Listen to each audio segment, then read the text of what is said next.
ಇವತ್ತು ನುಗ್ಗೆ ಸೊಪ್ಪಿಂದ ಚಟ್ನಿ ಪುಡಿ ಮಾಡೋಣ. ನಾನು ಇದು ತೊಳೆದು ಪೇಪರಲ್ಲಿ ಸುತ್ತಿ ಬಿಸಿಲಲ್ಲಿ ಒಣಗಿಸಿದ್ದೀನಿ.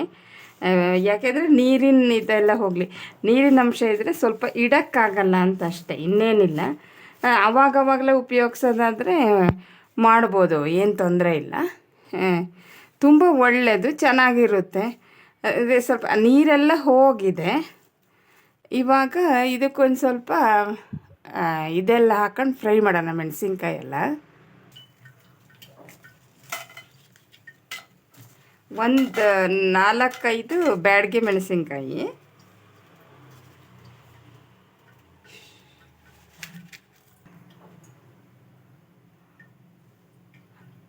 ಸ್ವಲ್ಪ ಕಡಲೆಬೀಜ, 1-2 ಸ್ಪೂನಷ್ಟು,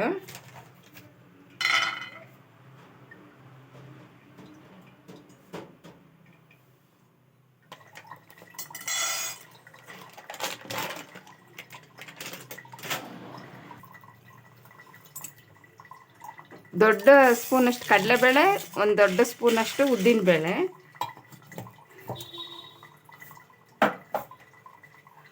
ಒಟ್ಟಿಗೆ. ಯಾಕೆ ಅಂದರೆ ಸ್ವಲ್ಪ ಕಮ್ಮಿ ಇರೋದ್ರಿಂದ, ಜಾಸ್ತಿ ಇದ್ದರೆ ಬೇರೆ ಬೇರೆ ಹುರಿಬೋದು.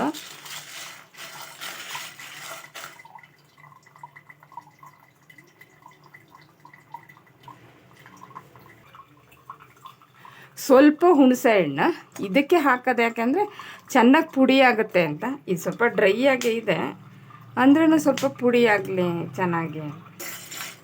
ಚೆನ್ನಾಗಿ ಹುರ್ಕೊಂಡು ತೆಗೆದಿಟ್ಕೊಳ್ಳೋಣ.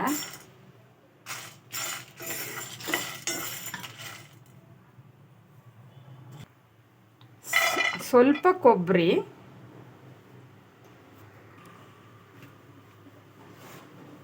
ರುಚಿಗೆ ಎಷ್ಟು ಬೇಕೋ ಅಷ್ಟು ಉಪ್ಪು, ಅದನ್ನು ಉಪ್ಪನ್ನು ಸ್ವಲ್ಪ ಬಿಸಿ ಮಾಡೋಣ.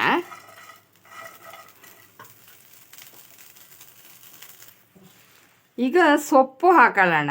ಈಗ ಅದು ಸಿಮ್ಮಲ್ಲಿರಲಿ, ಜಾಸ್ತಿ ಬಿಸಿ ಆಗೋದು ಬೇಡ. ಕಪ್ಪಾಗಿಬಿಡುತ್ತೆ, ಕಪ್ಪಾದರೆ ಕಹಿ ಆಗುತ್ತೆ. ಇದು ಸ್ವಲ್ಪ ಮೊದಲೇ ಕಹಿ ಇರುತ್ತೆ.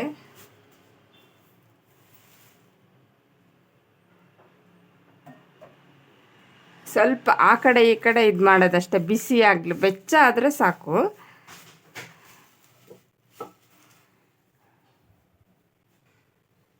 ಇವಾಗ ಆಫ್ ಮಾಡಿ ಸ್ವಲ್ಪ ಬಿಡ್ತೀನಿ ಇದರಲ್ಲೇ. ಅದು ಇದ್ರ ಬಿಸಿನೇ ಸಾಕು, ಒಣಗಿದೆ ಸೊಪ್ಪು.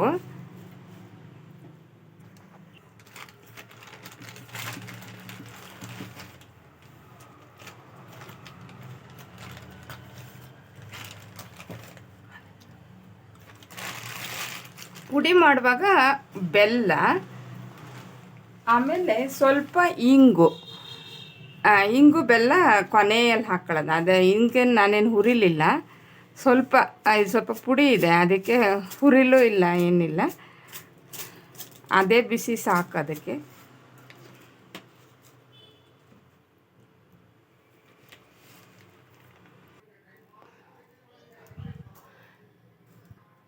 ಈಗ ಪೌಡ್ರ್ ಮಾಡೋಣ. ಇದೀಗ ಇರಲಿ, ಫಸ್ಟ್ ಇದೆಲ್ಲ ಮೆಣಸಿನ್ಕಾಯಿ ಎಲ್ಲ ಪೌಡ್ರ್ ಮಾಡ್ಕೊಂಡು ಆಮೇಲೆ ಅದನ್ನು ಪೌಡ್ರ್ ಮಾಡೋಣ.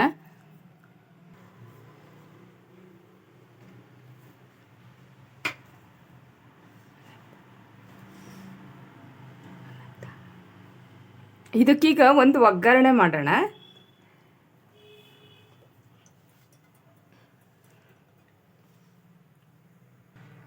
ಇದು 2 ಸ್ಪೂನಷ್ಟು ಎಣ್ಣೆ,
ಸಾಸಿವೆ ಸಿಡಿತಾ ಇದೆ, ಅದಕ್ಕೊಂಚೂರು ಇಂಗು,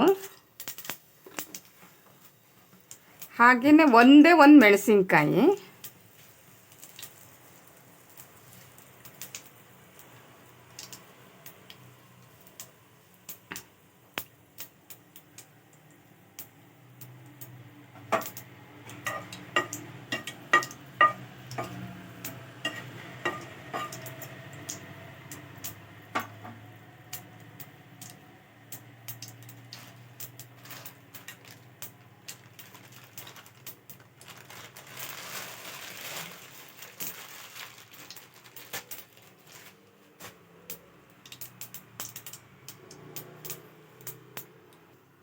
ಇದು ಆಫ್ ಮಾಡೋಣ. ಆಫ್ ಮಾಡಿದ ಮೇಲೆ ಚಟ್ನಿ ಪುಡಿ ಹಾಕಿ ಚೆನ್ನಾಗಿ ಮಿಕ್ಸ್ ಮಾಡಿದರೆ ಆಯಿತು, ರೆಡಿಯಾಗಿದೆ. ಬಿಸಿ ಬಿಸಿ ಅನ್ನಕ್ಕೆಲ್ಲ ತುಂಬ ಚೆನ್ನಾಗಿರುತ್ತೆ. ಈಗ ಆಫ್ ಮಾಡಿದ್ದೀನಿ, ಅದು ಮಿಕ್ಸ್ ಮಾಡೋಣ.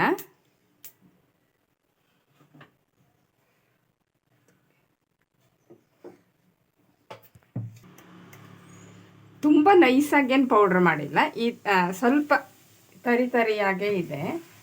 ಈಗ ಚೆನ್ನಾಗಿ ಮಿಕ್ಸ್ ಮಾಡೋಣ. ಈಗ ನುಗ್ಗೆ ಸೊಪ್ಪಿನ ಚಟ್ನಿ ಪುಡಿ ರೆಡಿಯಾಗಿದೆ. ತುಂಬ ಚೆನ್ನಾಗಿರುತ್ತೆ, ತುಂಬ ಒಳ್ಳೆಯದು. ವಿಟಮಿನ್ B12 ಇರೋ ಪ್ರಾಬ್ಲಮ್ ಇದ್ದರೆ ನುಗ್ಗೆ ಸೊಪ್ಪು ತುಂಬ ಒಳ್ಳೆಯದಂತೆ. ಈಗಂತೂ ತುಂಬ ನುಗ್ಗೆ ಸೊಪ್ಪು ಪೌಡ್ರ್ ಮಾಡಿ ನೀರಲ್ಲಿ ಹಾಕಿ ಕುಡಿಯೋದೆಲ್ಲ ಮಾಡ್ತಾರೆ. ಅದರಿಂದ ಇದೊಂಥರ ಚೆನ್ನಾಗಿರುತ್ತೆ, ಅನ್ನಕ್ಕೂ ಆಗುತ್ತೆ, ನೀರು ದೋಸೆಗೆ ತುಂಬಾ ಚೆನ್ನಾಗಿರುತ್ತೆ. ರೊಟ್ಟಿಗೂ ತುಪ್ಪ ಹಾಕೊಂಡು ತಿಂದರೆ ತುಂಬ ಚೆನ್ನಾಗಿರುತ್ತೆ. ಹಾಗೆಯೇ ಇಷ್ಟೊತ್ತು ವಿಡಿಯೋ ನೋಡೋದಕ್ಕೆ ನಿಮಗೆಲ್ಲ ಧನ್ಯವಾದಗಳು. Thank you. ಜಾಸ್ತಿ ಲೈಕ್ ಮಾಡಿ, ಶೇರ್ ಮಾಡಿ, ಸಬ್ಸ್ಕ್ರೈಬ್ ಮಾಡಿ.